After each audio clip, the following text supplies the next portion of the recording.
Mukesh Dhapa, Mahuva court. આજે નવનીતભાઈના કેસની અંદર જે સીટની રચના બાદ સીટના અધિકારીઓને આ ગુનાની અંદર હજી અગાઉની જે તપાસ થઈ છે એ તપાસ અધૂરી લાગતા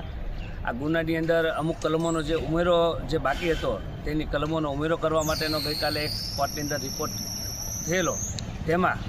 BNSની કલમ 61(2) અને 126 મુજબનો ઉમેરો કરવામાં આવેલો છે। ત્યારબાદ આ કેસની અંદર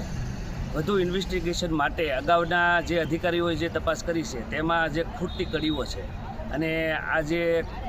કેસ છે એને જોડતી કડીઓ કોઈ હોય, કોઈ કોલ રેકોર્ડ્સ, વિડીયો રેકોર્ડિંગ્સ કે કોઈ એકબીજા સાથે સંકળાયેલા હોય એ બાબતની તપાસ માટે આ સીટના અધિકારીઓએ આ જે આરોપીઓ છે,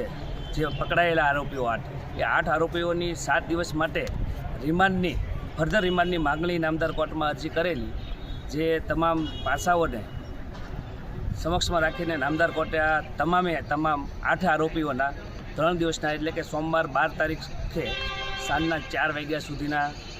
ફર્ધર રિમાન્ડ મંજૂર કર્યા છે। એટલે હવે આગળની તપાસ સીટ દ્વારા આરોપીઓને સાથે રાખીને કરવામાં આવશે, એટલે આ ગુનાની અંદર તાત્કાલિક આ ગુનાની જે સત્ય હકીકત છે એ બહાર આવે એવી અમારી સૌની માંગ છે।